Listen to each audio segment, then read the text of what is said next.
So hello, what's up mga ka-J-Vlog? Welcome ulit for another content. And for today's video, another first impressions review na naman tayo sa bagong labas ngayon na smartphone ni Oppo, which is the Oppo A6C. Maganda kaya to? Sulit kaya? Tara, pag-usapan natin.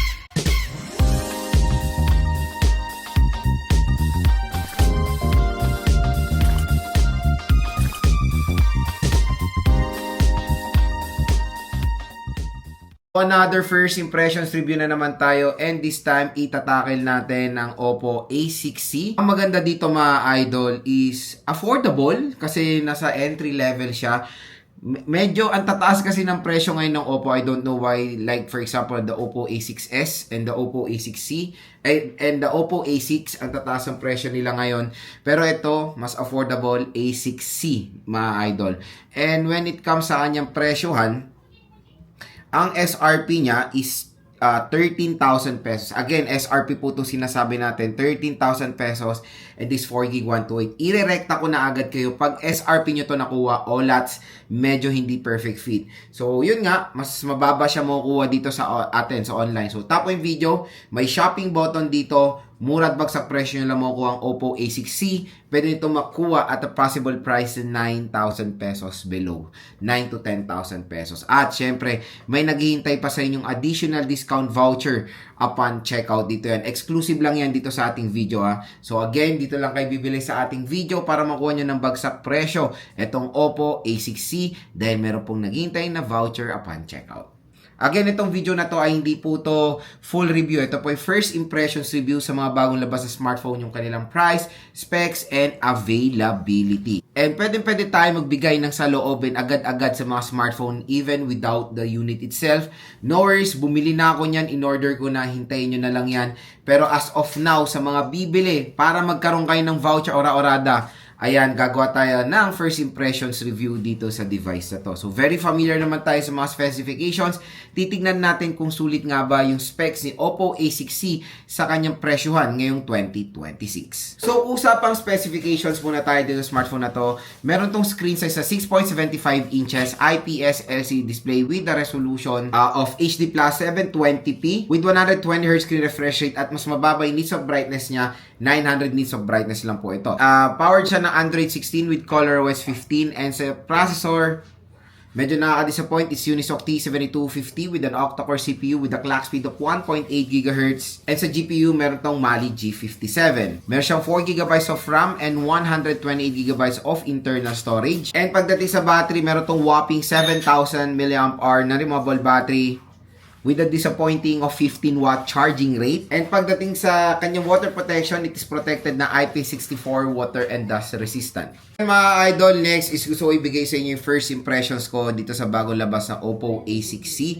At again, para sa mga consumers na nagde-decide bumili ng smartphone ngayon 2026, kung sulit ba yung specs nito, maganda ba siya for its price, dito sasagutin natin yan. Pero again, umorder na po tayo niyan para i-full review, para ma-experience natin ng malapitan itong smartphone na to. So again, itong purpose na to is para sa mga consumers na nagbabalak pumili nitong smartphone na to, ora-orada na makakuha ng opinion sa atin. Okay? So unang pag-usapan natin, display SRP. Again, ulitin ko, pag nakuha nyo to ng SRP, hindi talaga sulit. Medyo mataas. Sobrang OLATs kasi pang budget or entry level lang ang specifications nito. And of course, for the price na 10,000 pesos up is mid-range segment na yan. So again, for its SRP, medyo sobrang overpriced. Pag-usapan natin sa kanyang pinaka-possible below price as 9,000 pesos. So sa 9,000 pesos tayo magko-compare. And again, for the display, even for the sale price, is not a perfect fit. HD Plus 720p,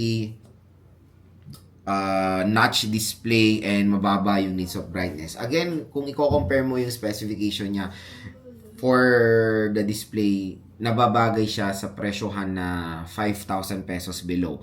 So sa 9,000, mas deserving siguro Full HD Plus 1080p and of course AMOLED display. Second is the operating system, which is all goods naman. Na update na to sa Android 16 with ColorOS 15. So let's hope na ma-update din to sa next future OS updates. Hindi natin sure, pero meron din namang track record si Oppo when it comes sa updating ng mga smartphones sila. So let's hope na ma-update din itong Oppo A6C. Processor ang pinaka nakaka-disappoint. Again, ang performance ng processor na to, hindi ako nagrereklamo. Okay naman siya for day-to-day tasks, casual gaming. Pero when it comes sa presyohan, mas deserve netong Oppo A6C ng mas better performance sa processor. Like for example, MediaTek Helio G200, G900 at G100, di ba mga ganong level na or top tier. Pero when it comes sa ganito, Unisoc T7250, usually nakikita natin yan for a price na 3,000, 4,000, ganun lang. Medyo mataas po yung price niya for its processor. Pero Lods, usapang performance, okay po ba siya? Yes, okay naman ang performance niya. Pero ulitin ko, hindi po siya pwede for solid gamers at ang dami pong brands na mas worth it ang chipset sa ganitong presyohan. Camera, again, to be honest, when it comes to specifications, binabasa ko pa lang siya, parang nare-resemblance siya sa very affordable na Oppo A60 and Oppo A6X. So, ayan, ganun din. Halos same 13 megapixel and a 5 megapixel front-facing camera. Walang ganun pinagkaiba. To be honest, and mas mura nyo pa makukuha yung 6T and 6X, di ba?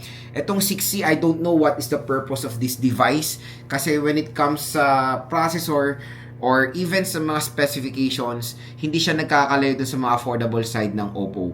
So hopefully hindi ma-phase out ang Oppo A60 and Oppo A6X at itong ipalit na medyo mahal.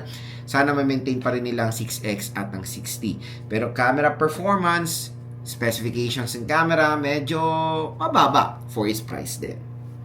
Usually, sa mga ganitong presyo, 9,000, 10,000 ang iba ino-offer is Sony sensor na mas better ang quality at mas maganda ang camera performance. At to be honest, hindi nagkakalayo ito doon sa very popular din na Tecno Camon 50 4G na sobrang ganda ng specs nun. Ito, medyo OLED ang specs tapos ang taas ng presyo, real talk. Ang papaldo lang kayo dito sa battery talaga, 7,000 mAh battery capacity. Itong si Oppo A6C, malaki battery niya, to be honest, performance-wise, syempre yan ang hinahanap ng karamihan ng mga consumers natin, battery power, mapoprovide yan ng Oppo A6C. Pero the disappointing part is, of course, the charging rate. So, matagal nga siya malobat, matagal din naman siya magpo-full charge dahil 15-watt charging rate lang ang in-offer niya. So, nakakamiss yung mga panahon na si Oppo nag-o-offer ng 45 watts fast charging sa murang halaga like the Oppo A3X, di ba? So, eto, medyo matagal nung magpo-full charge. And yun lang naman ang di-disappoint ako dito sa smartphone na to, the charging rate. And even for its price, it's not perfect fit. Sobrang olats mga idol. Hopefully sana kahit 33 watts, diba? Mas better na, pero 15 watts ay naku, asahan nyo na matagal kayo magpo-full charge dito. Pero ulitin ko, battery, matagal din siyang malobat. Puro matagal, di ba? Next is yung IP rating. The IP rating is very typical naman for its price na IP64, water and dust resistant. So, again, for that kind of protection, pwede lang siya for spillage, mga raindrops, ganun. Pero hindi po to nire-recommend na submerge sa water dahil medyo mababa ang kanyang water protection for that kind of things. And yun, very typical naman na yung protection na sa ganyang presyo. Hindi na tayo magre-reklamo about yan, okay? The design is very aesthetic. Alam nyo naman pag Oppo, isa yan sa mag-offer ng mga magandang design ng smartphone. Aesthetic, malamig sa mata yung kanyang color, and yung kanyang camera, parang nagsisilhouette din when it comes sa lining ng 17 Pro and 17 Pro Max. So, kung design yung aesthetic inaanap nyo, ayan, maganda rin naman ang Oppo A6C. So, yun mga ka-J-Vlog, ang ating first impression so far dito sa Oppo A6C. Kung interested kayo dito sa smartphone na to, again, dito lang kayo bibili sa ating product link. So, tap mo yung video.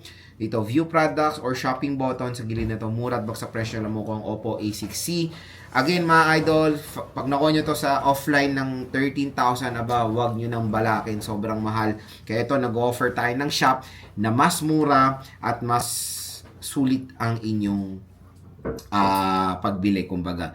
Pero tatanungin ako for its sale price, again, sale price na 9,000, hindi pa rin perfect fit for the specifications. Usually, ang specifications itong Oppo A6C na babagay to real talk sa presyo na 4 to 5,000 pesos lang. And again, yung 4GB of RAM, let's accept it ngayon 2026 na parang new normal sa mga RAM ngayon na makikita na talaga natin sa ganitong presyohan. Pero performance-wise, syempre, I will not recommend it sa mga solid gamers dahil mababa talaga 4GB of RAM pag maglalaro kayo. You need to add some budget for that kind of thing. Pero again, for this kind of price, nasa 9 to 10,000 pesos, marami pa rin tayong makikita na 8GB, 256 or 8GB 128. So again mga idol, for me, first impressions ko sa specifications niya, medyo nakaka-disappoint lang. And to be honest, SRP is overpriced. Pero may ibang side din naman na sulit si Oppo A60 tulad na lang nung kanyang battery, 7,000 mAh battery. Pero I think hindi siya kumbaga matatakpan ng mga ibang specifications nito na pang budget smartphones lang. Na pang budget smartphone lang. So again mga idol, dito lang kayo bibili sa ating product link kung interested kayo bumili netong Oppo A60. So hopefully nakatulong ito sa inyo. Kung nagde-decide kayo bumili ng murang smartphone ngayong 2026, abangan nyo lang po ang ating full review, game test, and of course unboxing natin dito sa smartphone.